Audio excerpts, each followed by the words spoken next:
Session में आप सभी का स्वागत है। जैसा कि हम जानते हैं कि जो भी हमारी लर्निंग होती है, जो सीख होती है, उसको वो हमारा एक जो है ज्ञान होता है, उस ज्ञान का मैनेजमेंट करना भी बड़ा आवश्यक होता है। उससे क्या है कि वो आने वाले समय में जो हमारे नए विभाग हैं, प्रोजेक्ट हैं, नए काम करने वाले लोग हैं, नए उनके लिए सबको उससे लर्निंग मिलती है और उस सीख से वो आगे बढ़ करके काम करना सीखते हैं। इसमें इस समय का जो हमारा सेशन है वो नॉलेज मैनेजमेंट का है और इसको मैं डॉक्टर विनय को पुनः जो है आमंत्रित करता हूँ, वो आकर के अपना प्रस्तुतिकरण दें।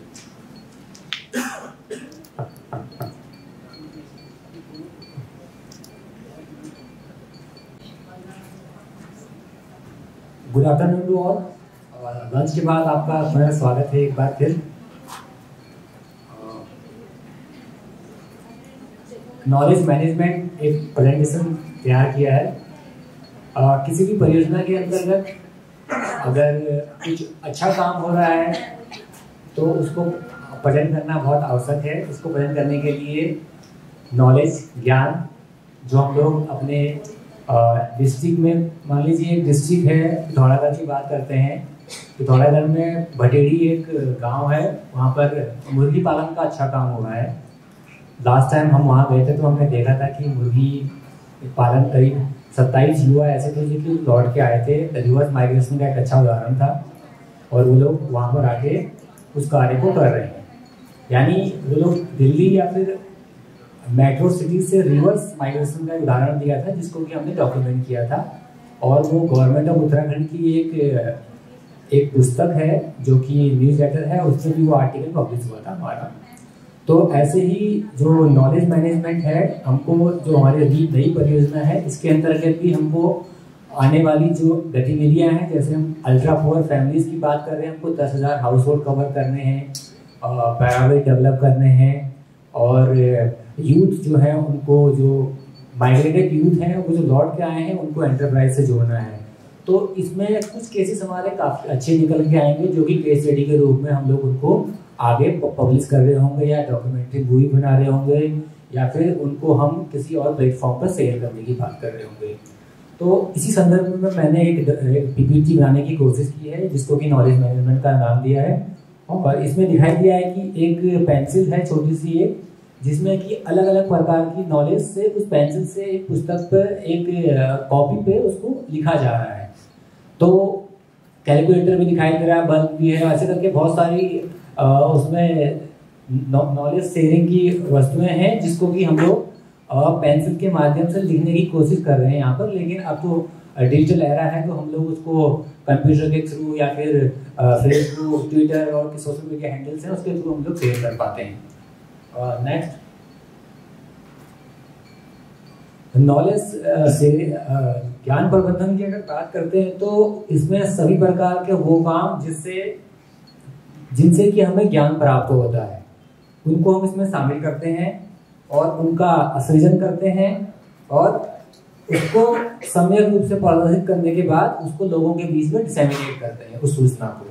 तो एक छोटे से अगर शब्दों में कहा जाए तो ज्ञान को समेटना, बटोरना और उसको जो हितभागी है हमारी, जिनको उनकी आवश्यकता है, वहां तक पहुंचाने का काम करना है। यही नॉलेज मैनेजमेंट का एक प्रमुख कार्य है। नेक्स्ट, अब अगर मैं नॉलेज शेयरिंग की जो नॉलेज का प्रोसेस है, कैसे हम इस प्रोसेस के थ्रू नॉलेज को बटोर पाते हैं, तो पहले हम आइडेंटिफिकेशन ऑफ नॉलेज रिक्वायरमेंट, जो हमारी आवश्यकता है नॉलेज को बटोरने की, और जो सोर्सेस हैं, जो हमारे स्रोत हैं, उनसे हम नॉलेज को अर्जित करते हैं। उसके बाद नॉलेज को कैप्चर करते हैं, फील्ड लेवल पे करेंगे या फिर डिस्ट्रिक्ट लेवल पे करेंगे। जैसे कि अभी हमारा नया प्रोजेक्ट जो रीप है उसमें हम लोगों ने यंग प्रोफेशनल KMNIT नाम से हमने उसको डिस्ट्रिक्ट लेवल पे अपॉइंट करने की बात कर रखी है। तो वो क्या करेंगे कि जितनी भी नॉलेज होगा हमारा उस पर्टिकुलर डिस्ट्रिक्ट का, ब्लॉक का या फिर उस CLF के अंदर जो PGs बने हुए हैं, कुछ भी एक्टिविटी एंटरप्राइज डेवलप हुआ है कुछ अच्छा, तो उसका जितना भी केस स्टडीज डेवलप होंगी तो वो इस पे हम लोगों को सहायता करेंगे डिस्ट्रिक्ट लेवल पे, ब्लॉक लेवल पे।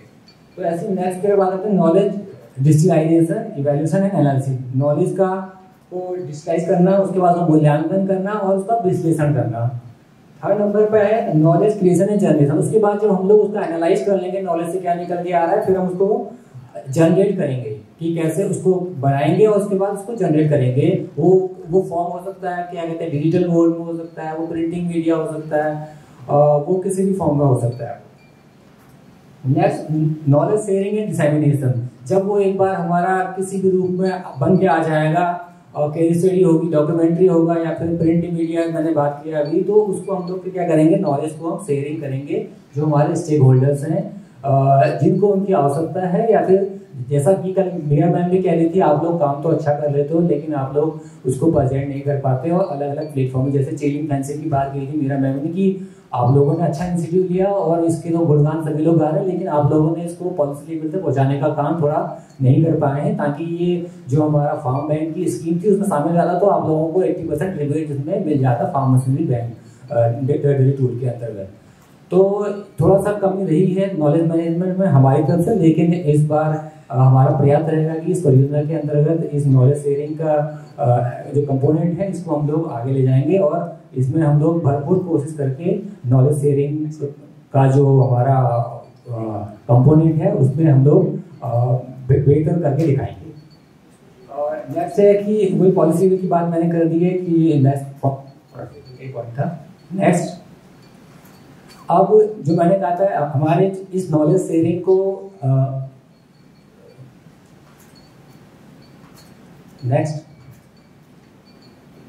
डेडिकेटेड स्टाफ की बात करते हैं। कौन इसको करेगा, हमारा नॉलेज को कौन कैप्चर करेगा, उसके लिए हम लोग बात करेंगे डिस्ट्रिक्ट लेवल पे टेक्निकल स्टाफ हमारे पास है। ब्लॉक लेवल पे जैसे हम लोग कह रहे हैं कि ब्लॉक लेवल पे हमारे 3 स्टाफ रहेंगे। एक टेक्निकल स्टाफ है जो कि लाइवलीहुड और एग्रीकल्चर एक्सटेंशन ऑफिसर है, जो जिसकी टेक्निकल हाउना होती है और टेक्निकल रूप से बताएगा कि इस पर्टिकुलर एरिया में कौन सी फसल लगानी है या फिर कैसे उसको लगाया जाता है और वो कैसे काम कर रहे हैं।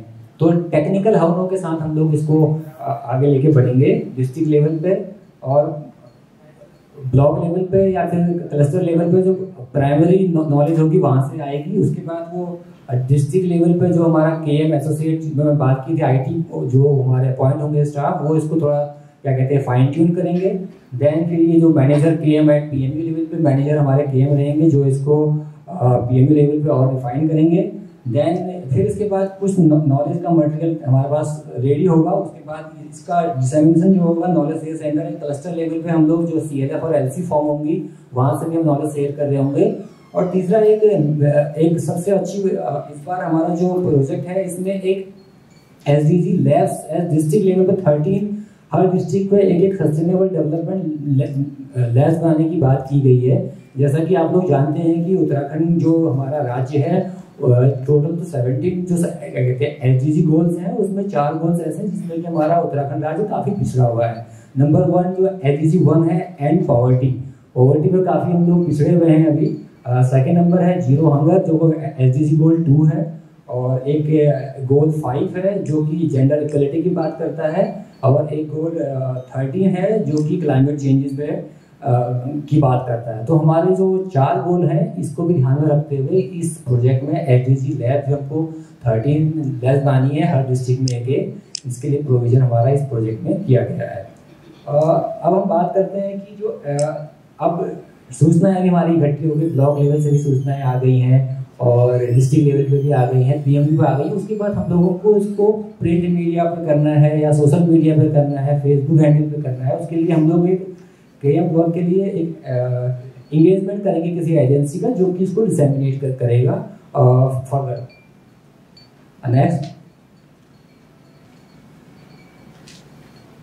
अब अगर मैं नॉलेज शेयरिंग स्टेक होल्डर की बात करता हूं तो विलेज लेवल पे हमारे पास एसएचजी पीजी हैं जहां पर नॉलेज शेयरिंग की जाएगी। नेक्स्ट जो है सीएलएफ और एलसीज है हमारे पास क्लस्टर लेवल पे। उसके बाद अदर कम्युनिटी मेंबर्स भी हैं जो कि कहीं ना कहीं लाभ प्राप्त कर रहे होंगे हमारे जो नॉलेज शेयरिंग होगा। और फ्री लेवल के स्टाफ में हमारे सीएलएफ और एलसी फ्री लेवल के 3 स्टाफ हैं वो भी शामिल होंगे इसमें। ब्लॉक लेवल और पीएमयू और डीएमयू लेवल की जो टीम है वो भी नॉलेज शेयरिंग में कहीं ना कहीं हिस्सेदारी कर रही होंगी हमारी।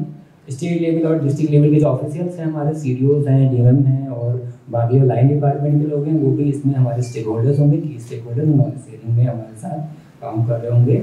और रीप के हमारे जो पार्टनर एजेंसीज हैं USRL है, उपासक है और हम UGBS, ऐसी जो NGOs हैं, टेक्निकल एजेंसीज हैं रीप के साथ जो काम करेंगे फर्दर अभी, तो वो भी हमारे कहीं ना कहीं पर स्टेक होल्डर्स के रूप में सामने आएंगी।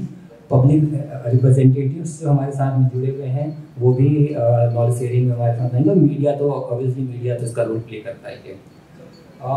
अगर मैं प्लेटफॉर्म की बात की जाए, नॉलेज शेयरिंग प्लेटफॉर्म की अगर बात की जाए तो विलेज लेवल पे हमारे पास PG और SHG हैं और ग्राम प्रधान और ग्राम पंचायत जो ऑफिसर्स होते हैं विलेज लेवल पे, ये भी हमारे प्लेटफॉर्म है नॉलेज को शेयरिंग करने के लिए। एक बार अगर हमारा नॉलेज थोड़ा तैयार हो जाता है तो हम लोग इनके माध्यम से भी उसको शेयर कर सकते हैं। क्लस्टर लेवल पे हमारे पास CLF और LCs हैं, ब्लॉक रिप्रेजेंटेटिव हैं हमारे पास, लाइन डिपार्टमेंट और अदर लोग हैं जो उनका नॉलेज शेयर कर सकते हैं। ब्लॉक लेवल पे हमारे पास BDO KVKs हैं, लाइन डिपार्टमेंट और अदर और LCs जो हमारी पुरानी LCs बनी है उनके साथ नॉलेज शेयर कर पाएंगे हम लोग।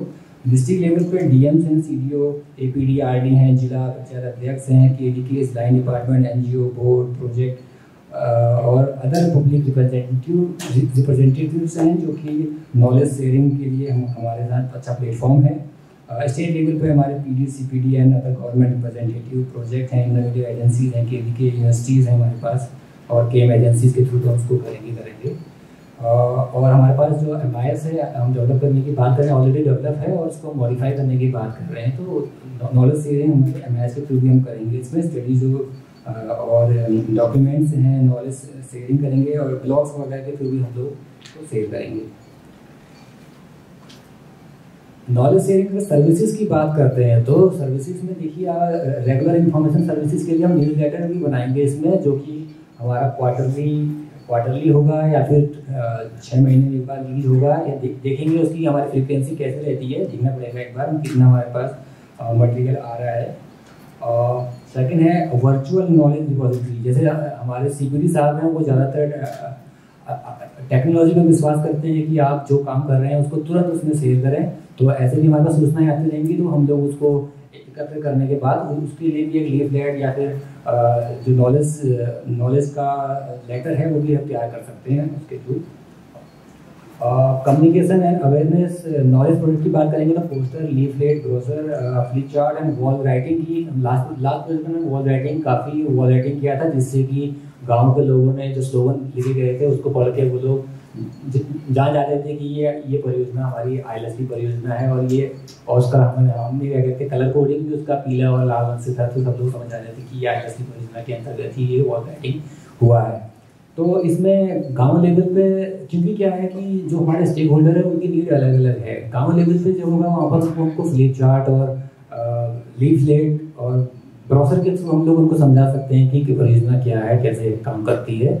और जैसे जैसे हम लोग डिस्ट्रिक्ट लेवल पे या स्टेट लेवल पे या फिर किसी प्लेटफॉर्म जाते हैं तो वहाँ पर हम लोग क्या कहते हैं डिजिटल मोड में भी इसमें हम काम कर सकते हैं। और इसके अलावा हम एनिमेशन फिल्म्स की बात कर रहे हैं, डॉक्यूमेंट्री और शॉर्ट फिल्म बनाएंगे, मैनुअल और अदर रिसोर्स बुक भी डेवलप करने की बात कर रहे हैं योजना के अंतर्गत। नेक्स्ट नॉलेज शेयरिंग प्लेटफॉर्म की बात करते हैं तो हमारे पास MIS सिस्टम तो ऑलरेडी है। Technical knowledge sharing SHG and PG village level पे हम लोग उसको शेयर करने की बात करेंगे। District level monitoring committee review at divisional level, जो रिव्यू करती है डिवीजन लेवल की कमेटी, वहाँ पर भी नॉलेज शेयरिंग का प्लेटफॉर्म हमारे पास है। डिवीजन लेवल पे है, स्टेट लेवल पे भी हम लोग नॉलेज शेयरिंग का प्लेटफॉर्म। नॉलेज शेयरिंग इवेंट की बात है, थीमेटिकल वर्कशॉप हम करवा रहे हैं, जैसे अभी वर्कशॉप चल रही है तो यहाँ की नॉलेज शेयरिंग, ये भी एक नॉलेज शेयरिंग है कि हम लोग आपस में एक दूसरे के विचारों को सुन पा रहे हैं और अपने विचार कहीं ना कहीं रख पा रहे हैं, तो ये भी नॉलेज शेयरिंग का एक प्लेटफॉर्म है। और नॉलेज क्या कहते हैं कैपिटलाइजेशन भी हम लोग कर पा रहे हैं कि जो ये हमारा आज का सेशन चल रहा है तो यहाँ से भी हम लोग एक बुक या एक कोई न्यूज़ लेटर डेवलप कर सकते हैं कि किसने क्या कहा, किसके क्या विचार है, आगे चल के एक फाइन ट्यून करके एक बुकलेट बन सकती है कि हम लोग इस क्षेत्र में आगे बढ़ सकते हैं रिक्वायरमेंट के अकॉर्डिंग। तो नॉलेज शेयरिंग सर्विसेज में इतना ही है। और लास्ट नॉट लीस्ट, जो हमारा लास्ट प्रोजेक्ट था ILSP, तो उसमें हमने बहुत सारे नॉलेज प्रोडक्ट डेवलप किए थे, जिसमें केस स्टडीज़ हैं, शॉर्ट फिल्म बनाई थी, डॉक्यूमेंट्री मूवीज बनाई थी, और हमने इसमें करीब 9 प्रकार के इनिशिएटिव्स लिए थे। जो कि हमारा नियाब करके है एक ऑर्गेनाइजेशन जो कि ICR दिल्ली में है, वो भी हमारे पास आया था। उसने भी काफ़ी हमारी तारीफ करी है कि आप लोगों ने अच्छा काम किया है। इसमें हमारा इंटीग्रेटेड फार्मिंग मॉडल डेवलप किया था, fallow land, चेनिंग fencing, spice processing unit है हमारे पास, फार्म मशीनरी बैंक है, डेयरी कॉटरी पोल्ट्री यूनिट्स हमारे पास हैं अलग अलग, ग्रोथ सेंटर हमने डेवलप किए हैं अलग अलग जगह पर। केस स्टडीज हमारी कुछ केस स्टडीज डेवलप की है हमने इरान्स के लिए, और डॉक्यूमेंट्री मूवीज़ भी हैं। मैं अपने कलीग विपिन जी से बोलूँगा कि कुछ जो हमारी ग्रोथ सेंटर की हैं तो आप दिखाइएगा। मैं 2-2 मिनट की हमने मूवीज़ बनाई है, कैसे हमारा ग्रोथ सेंटर काम कर रहा है, तो हम लोग उसको दिखाना चाहेंगे आपको। जो हमारी वेबसाइट है इसमें ये ऑलरेडी हम लोगों ने इसमें अपलोड किया है, ये ओपन प्लेटफॉर्म पर मौजूद है, तो आप लोग इसको वैसे ही दे सकते हैं, लेकिन नेट चल गया है अभी। देश हो रहा है, तो उसके बाद जो प्रीचर है वो कृषि संबंधी या नॉलेज संबंधी या कुछ बात भी कर ले शॉर्ट पीरियड शॉर्ट टाइम में, तो मैंने कहीं कुछ जगह ऐसा इसको यूज किया नहीं, मतलब आप सोचो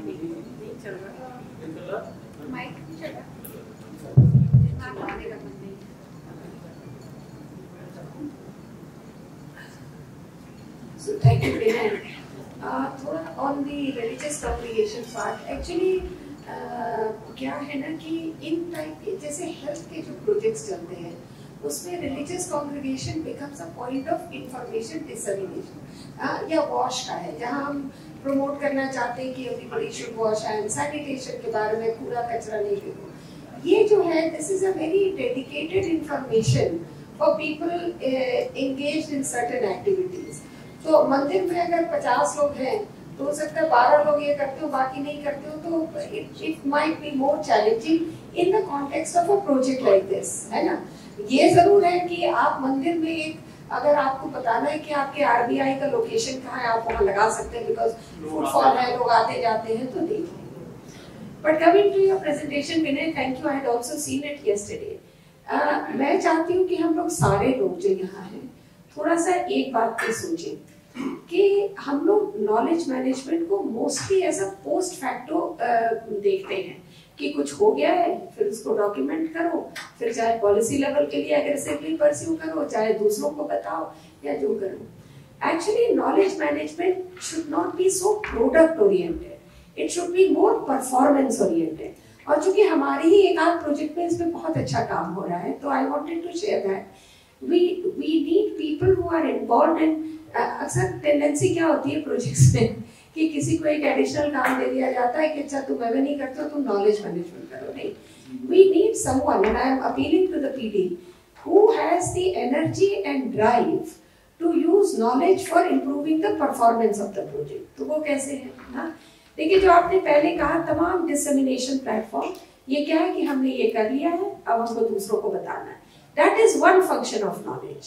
The first function of knowledge is to let the outside world know what we are doing, and they can be segmented audience, they can be general Twitter handles, there can be publications, there can be video films, जो भी ये एक काम है, वो बहुत important काम है। एक और इसी तरह का पोस्ट फैक्टो रोल होता है नॉलेज मैनेजमेंट का फॉर इंस्टीट्यूशनल मेमोरी। कल को आपकी नई टीम ऑफ PDCPD आए, कोई नया टीम लीडर आया कहीं पे, हाँ, तो आपका ये जो एनुअल रिपोर्ट्स हैं, आपके जो बाकी डेटा कलेक्शन है, फील्ड के न्यूज़लेटर्स हैं, that helps them to get to know, या 20 साल बाद कोई सवाल पूछने आ गया तो उसके लिए भी। So this helps to create institutional memory. आज अगर किसी को ILSP के बारे में जानना है तो they don't need to go to the PD, the ex-PD of ILSP. They should be able to read it at some platform and get information. That's your other major chunk of work.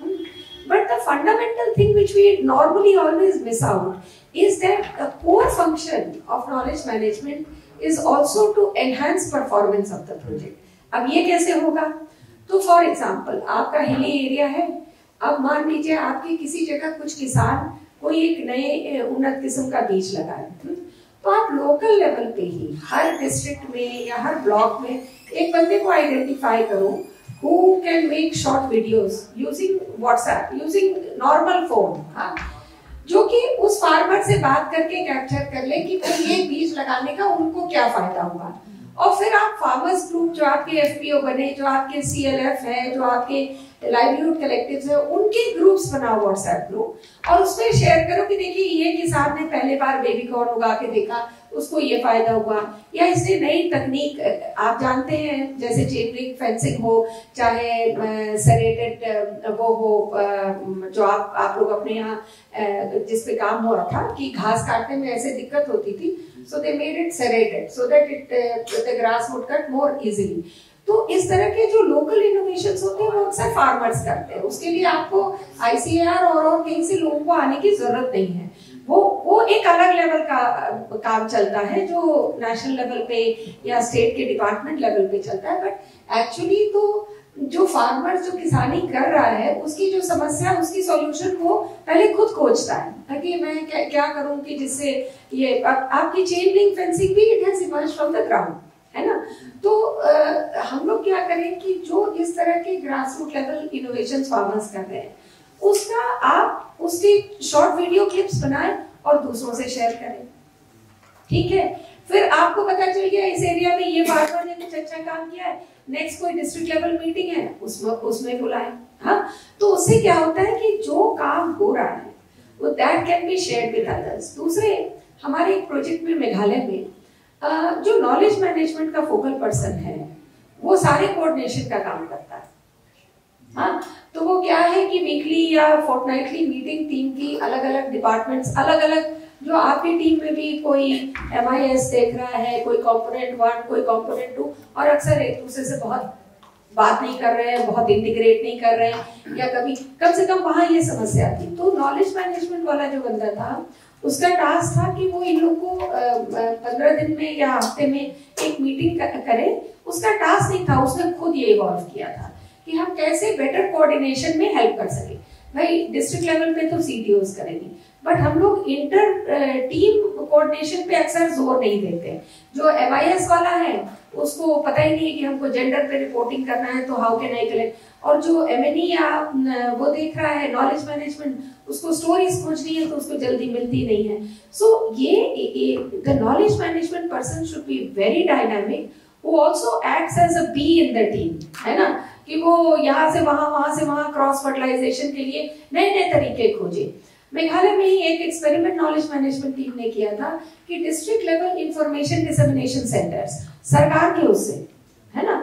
तो इस तरह के very creative ways to use knowledge management for enhancing performance of the project, ये this requires creative and very dynamic thinking, और उसको हम लोग अक्सर भूल जाते हैं। हम लोग मोस्टली फोकस करते हैं कि हमने ये अचीव कर लिया, अब चलो इसको डॉक्यूमेंट करते हो, which is by the way also a very critical element. जितना पॉलिसी लेवल वर्क होगा it will depend on the quality of your documentation, वो जरूरी है।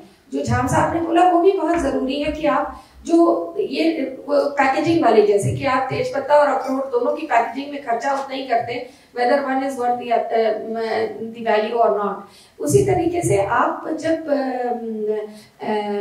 डॉक्यूमेंटेशन करते हैं तो चुन के उस चीज का डॉक्यूमेंटेशन कीजिए जिसका स्कोप है फॉर स्केलिंग, चाहे वो prasad making, and get the best people to come and document. Short films बनाइए, पर मतलब 2 मिनट की, 1 मिनट की फिल्म्स बनाइए जो आप किसी को तुरंत दिखा सके।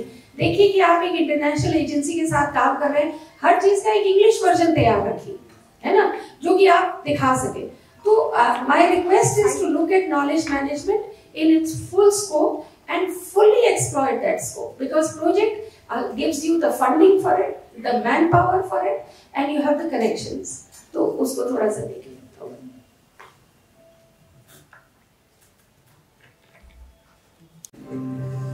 आइए पिथौरागढ़ में कनाली चिन्ह चलते हैं। जनवरी 2019 से फेडरेशन के सदस्य यहाँ फल प्रसंस्करण केंद्र का संचालन कर रहे हैं। यहाँ सदस्य माल्टा जैसे फल से जूस और मिर्ची जैसी सब्जियों से अचार का प्रसंस्करण कर रहे हैं। इन उत्पादों को पिथौरागढ़ में मोबाइल वैन और कियोस्क से बेचा जा रहा है। केवल 1.5 साल में फेडरेशन ने 4,50,000 रुपए से अधिक का कारोबार किया है। इसकी सफलता को देखते हुए उत्तराखंड सरकार इस केंद्र को स्थानीय फलों और सब्जियों के बड़े पैमाने पर प्रसंस्करण के लिए एक विकास केंद्र में बदल रही है।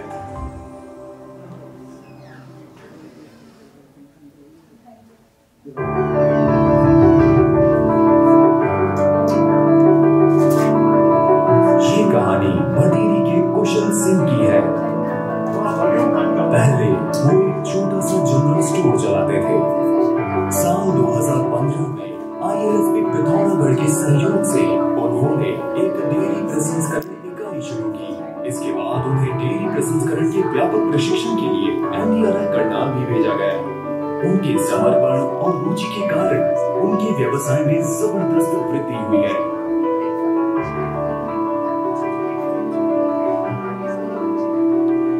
अभी से पिथौरागढ़ के डेयरी बाजार में अपनी अच्छी पकड़ बना रहे हैं।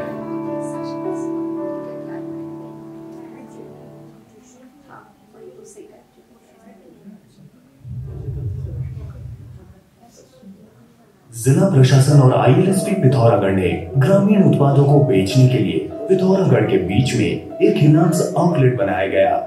इस आउटलेट को शुरू करने के लिए कंपोजिट इंजीनियरिंग देहरादून से आए CSR फंड का उपयोग किया गया। इस आउटलेट पर समग्र रूप से छटाई, ग्रेडिंग और पैकेजिंग की जाती है। साल 2019 में इसने 30,000 रुपए से अधिक का लाभ कमाया। इस आउटलेट को उत्तराखंड के मुख्यमंत्री द्वारा बार बार सराहा गया है। इस आउटलेट के माध्यम से यहाँ के किसान भविष्य में राष्ट्रीय और अंतर्राष्ट्रीय बाजार में अधिक व्यापार करने की आकांक्षा रखते हैं।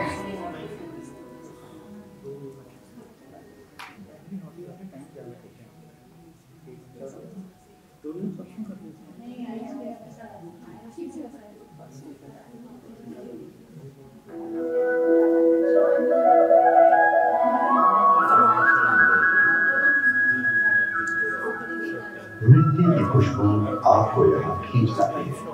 पहाड़ों की शुद्धता यहाँ साफ नजर आती है। यहाँ की हर सुबह ईरान की धुन गुनगुनाती है।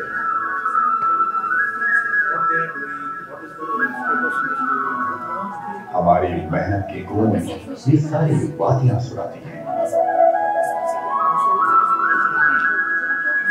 हमारे रंग रूप भले अलग अलग है, लेकिन स्वाद की पहचान हमें एक बनाती है। हम पहाड़ के कण कण में बसी शुद्धता का अंश हैं।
मैनेजमेंट के क्या क्या टूल्स होने चाहिए और टूल्स का कैसे इस्तेमाल करना चाहिए, ये भी आपको मतलब जानकारी देंगे। बेसिकली मैम ने भी कहा, मीरा मैम ने, कि नॉलेज मैनेजमेंट ये ना हो कि पोस्ट मैक्स होना चाहिए। हम जिस काम को करने जा रहे हैं उसका जो ऑलरेडी नॉलेज कहीं पर अवेलेबल है वो भी साथ में होना चाहिए काम करते हुए, ताकि हमारे काम में किसी प्रकार की कमी ना रहे। और मेरा जहाँ तक मानना है, हम अगर जो है सक्सेस स्टोरी की बात कर रहे हैं तो हमारे पास सक्सेस स्टोरी में ये भी होना चाहिए कि कहीं पर हम फेलियर हो रहे थे या हो गए थे तो उसके बाद हमने उसमें सक्सेस कैसे पाई, ये भी एक स्टोरी का जो है पार्ट होना चाहिए। और कभी भी सक्सेस स्टोरी ज़्यादा जो पुरानी नहीं होनी चाहिए, क्योंकि नए वाले टेक्नोलॉजी के साथ में चीज़ें बहुत सारी चेंज होती हैं। इसमें एक मैं छोटी सी कहानी सुनाना चाहूँगा। एक आपने भी सुनी होगी, एक सौदागर था जो टोपी बेचने का काम करता था और वो किसी जंगल से होकर करके जा रहा था और वो वहाँ थोड़ी देर के लिए बैठ गया या लेट गया, उसको नींद आ गई और बंदरों ने उसकी टोपियों की जो है पोटली खोल ली और उसने देखा कि वो टोपी पहने हुए है सौदागर, तो सारे बंदर उसकी टोपियां निकाल के ले गए और उन्होंने पहन ली। जब सौदागर की जब नींद खुली तो उसने देखा, ये आपने कहानी सुनी होगी, मैंने भी सुनी है, पहले बचपन में सुनाई जाती है कई किताब में, कि उसने देखा ये तो वो बंदर है, ये तो नकल करते हैं। उसने जो है खड़ा हुआ बंदरों की तरफ देखा, अपने सिर से टोपी ऐसे करके उतारी, जमीन से देखी, सारे बंदरों ने अपनी अपनी टोपी उतारी और वो उसी जगह पे ढेर कर दिया। उसने अपनी सारी टोपियां जो है कलेक्ट करी और बांध के चल दिया। ये कहानी उसने अपने घर में आकर के बच्चों को भी सुनाई। एक समय बाद उसका बेटा जवान हुआ। आमतौर पर क्या होता था कि बच्चे भी उसी रोजगार को अपनाते हैं जो कि बाप का होता है और पेरेंट्स का होता है, तो उन्होंने भी उसको रोजगार को जो है अपनाया। वो भी उसके साथ भी यही हादसा हुआ है। वो जंगल से होते हुए मतलब जा रहा था, वो वहाँ पर लेट गया, उसको नींद आ गई, बंदर उसकी सारी जो टोपी ले गए निकाल के, उन्होंने जाके पहन ली। जब वो जागा तो उसने कही तो बड़ा आसान है, मेरे जो है फादर के साथ भी हुआ था। उसने वो टोपी अपनी उतारी और फिर उनको ऐसे करके दिखाई और फेंक दी। एक बंदर जिसको टोपी नहीं मिली थी वो उतर के आया और टोपी लेके भाग गया। ये उसकी जो आगे की कहानी है। हमारा कोई भी नॉलेज है या कोई भी सक्सेस स्टोरी है वो ज्यादा मतलब पुरानी नहीं होनी चाहिए।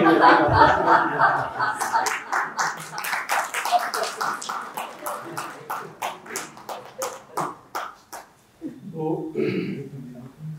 इसके बाद जो हमारा अगला सेशन है वो सेक्सुअल एक्सप्लॉयटेशन एंड अब्यूज, यौन शोषण एंड दुर्व्यवहार, इससे संबंधित है।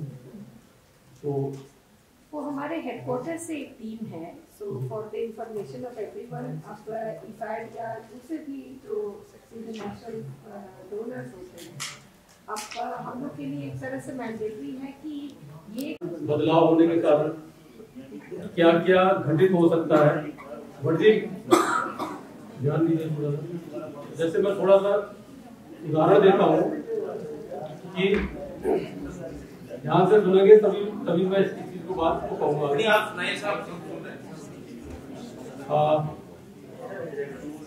कई बार हम जो मतलब क्या करते हैं, दारू पी लेते हैं। मैं वही से शुरुआत करता हूँ। आप सबका ध्यान आप पर जाएगा, आपने ऐसी चीज का नाम ले दिया है। कई बार जब हम जो है दारू पी लेते हैं तो हमारे शरीर में केमिकल चेंज आते हैं और वो केमिकल चेंज की वजह से फिर हम क्या क्या हरकतें करते हैं आप लोगों ने देखा ही होगा, जो लोग जो है दारू पी लेते हैं। मेरा कहना ये है कि हम किसी भी प्रकार से, जरूरी नहीं है कि हम जो है कोई ऐसी खाद्य पदार्थ का सेवन करते हैं तभी हमारे शरीर में जो केमिकल चेंज होते हैं। हमारे शरीर में केमिकल चेंज तब भी होते हैं जब हम बहुत थकान की अवस्था में होते हैं और अगर हम अपनी जो है माँ के पास जाएं और माँ हमारे जो है प्यार से बात करे और प्यार से बात करके एक गिलास हमको पानी पिला दे या कुछ ना करे, बात ही कर ले ढंग से और बेटा कैसा है, तो भी हमारे शरीर में केमिकल चेंज होते हैं और हमारी थकान जो है घट जाती है। तो इसमें मेरे कहने का मतलब ये है कि हमारे शरीर में जितनी बीमारियां भी होती हैं, किसी भी प्रकार की बीमारी है वो किसी ना किसी केमिकल चेंज से होती है। आप जो है उदाहरण के तौर पे चाहे किसी को बुखार भी आता है बुखार के पीछे या तो वायरस होता है या जो बैक्टीरिया होता है। ये कोई आपको मैं समझता हूँ कि मेडिकल साइंस के लोग भी आपको इस चीज को आपके सामने नहीं रखेंगे। वो ये कहेंगे ये आपको आया बुखार तो आपके शरीर में इन्फेक्शन हो गया, लेकिन इन्फेक्शन क्या है, वो हमारे शरीर में केमिकल चेंज आते हैं। वायरस घुसा, वायरस ने कुछ किया हरकत, तो उसमें जाके हमारे शरीर में केमिकल चेंज कर दिए।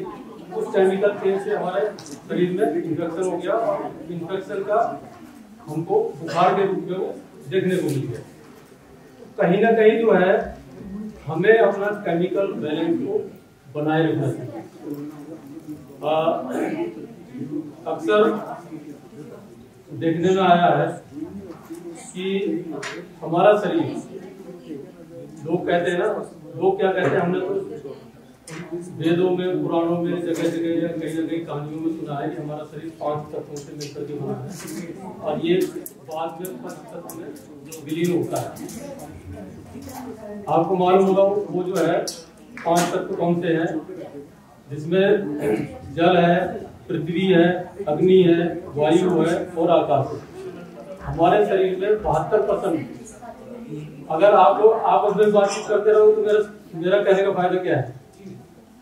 हमारे शरीर में 72% जो है जल है, 12% पृथ्वी का अंश है, 4% अग्नि है, 6% वायु है और 6% आकाश है। एक आकाश तत्व ऐसा है जिसके ना होने पर ये बाकी सारे तत्व जो है वो पृथ्वी में चेंज हो जाते हैं। अग्नि भी खत्म हो जाती है, पृथ्वी में चेंज हो जाते हैं और वही जो एक केमिकल चेंज आता है शरीर में, उसी के कारण ये सारी चीजें होती है। हमारा जितना शरीर है वो कहीं ना कहीं ऑर्गेनिक रूप में ऑर्गेनाइज्ड है और जब वो ऑर्गेनाइज्ड हुई चीजें जो है बिखरती हैं, किसी न किसी चीज में टूट जाती हैं, तो टूटने के कारण ही इसमें से जो है वो आकाश तक वापस चला जाता है और बाकी तत्व यहाँ से छूट जाते हैं। तो हमें इन चीजों को जो है हमेशा मैनेज करने की कोशिश करनी चाहिए। जब हमारी उम्र ज्यादा होती है तो हमारा उम्र ज्यादा होने के साथ साथ बैक्टीरिया हम पर और वायरस का जो है हमला होना शुरू होता है, क्योंकि वो समझ जाते हैं कि अब इनको जो है समाप्त होना है, इनको समाप्त करना है। ये बिल्कुल नेचुरल है और उसको जो है लंबे समय तक जीने के लिए लोग फिर ऐसी चीजों का सेवन करते हैं जिससे कि वो बैक्टीरिया वायरस उनके शरीर से दूर रहे, उनके शरीर को हानि ना पहुंचाए। इसमें ज्यादातर जो लोगों का जो मैंने सुना है और जो मेरे अध्ययन के आधार पे भी है, जो लगभग 80 साल से ऊपर जिए हैं या 90 साल से ऊपर जिए हैं, उन्होंने ज्यादातर लोगों ने लहसुन का यूज किया। एक लहसुन ऐसी चीज है जब हम उसको मतलब इस्तेमाल करते हैं तो वायरस को और बैक्टीरिया को हमारे शरीर से दूर रखता है। उसकी गंध जो है हमारे शरीर से उसको दूर रखती है और जो हमारे शरीर का विघटन करने के लिए, उसको नष्ट करने के लिए चीजें आती है, उसको जो है बचाए रखने में सहायक होता है। तो हमें इन चीजों का जो है मतलब जो मैंने सीखा है अभी तक जो है अपने उनसे बड़ों से, बुजुर्गों से, उसमें यही है कि हमें अपने शरीर के जो है केमिकल को जो है बचा के रखना चाहिए, संभाल के रखना चाहिए। दारू का उदाहरण मैंने इसीलिए दिया था कि अगर हम थोड़ी देर के लिए शराब पी लेते हैं, 1 पैक पी ली, 2 पैक पी ली, तो हमारे शरीर का जो है केमिकल संतुलन बिगड़ जाता है।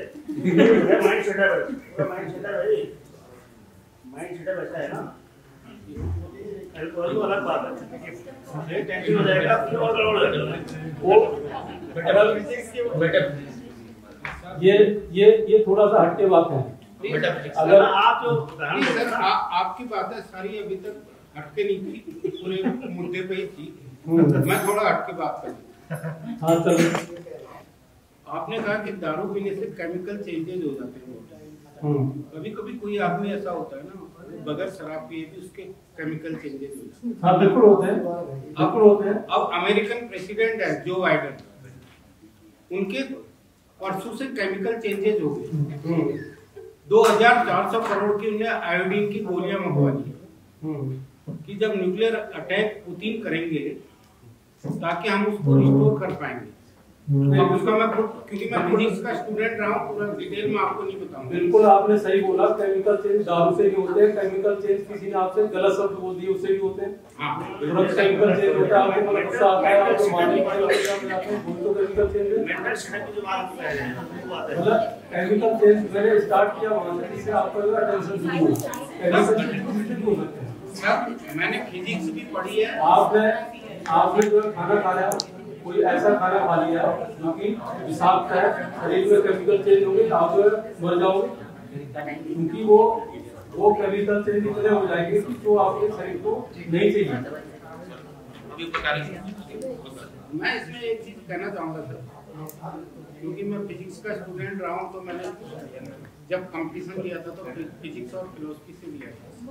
तो उस समय जब तक मैं फिजिक्स पढ़ता था मुझे लगता था मैं बहुत बड़ा वैज्ञानिक, लेकिन जब मैंने मेटाफिजिक्स पढ़ना शुरू किया, पराभौतिकी जो फिजिक्स का फिलोसफी का एक पार्ट होता है, तब मुझे लगा जहाँ फिजिक्स खत्म होती है आप 3 बार आईएएस निकालते हैं, 3 बार फिलोसफी शुरू होती है जहाँ फिजिक्स खत्म होता है। तो ये सारी चीजें हमने उस समय पढ़ी, उस समय मुझे ज्ञान हुआ। तो इसमें भौतिक और भौतिक में सिर्फ इतना अंतर है, भौतिक है जिसको हम देख सकते हैं, छू सकते हैं, महसूस कर सकते हैं, पराभौतिक को हम छू नहीं सकते। सर इसका आसान उदाहरण ये, आप भी बढ़िया बोलते हैं, मैं भी बोल देता हूँ कभी कभार। इसका आसान उदाहरण ये है, कोविड का वायरस किसने देखा क्या था? कोविड का वायरस था। कोविड का वायरस लोगों ने देखा, उसका चित्र भेजा, हम माइक्रोस्कोप लगा के उसको अलग अलग वेरिएंट के रूप में पराभौतिक वो है जिसको आप माइक्रोस्कोप से नहीं देख सकते। लेकिन आपने सामने नहीं देखा ना, आपने ईश्वर को भी नहीं देखा सामने। ईश्वर को तो ईश्वर तो किसी ने नहीं देखा, लेकिन वायरस देखा, दूरबीन के द्वारा चाहे देखा गया, लेकिन वो देखा गया। जो चीज देखी जा सकती है वो कभी पराभौतिक नहीं हो सकती। देखी नहीं जा सकती। आप कोविड का वायरस दिखा दीजिए, अभी हम 50% कोविड के मैं कुछ दिख रहा है वायरस? आपके अंदर कोविड था, वो जांच में जो है निकला, नहीं निकला, नेगेटिव निकला, लेकिन मेरे अंदर था।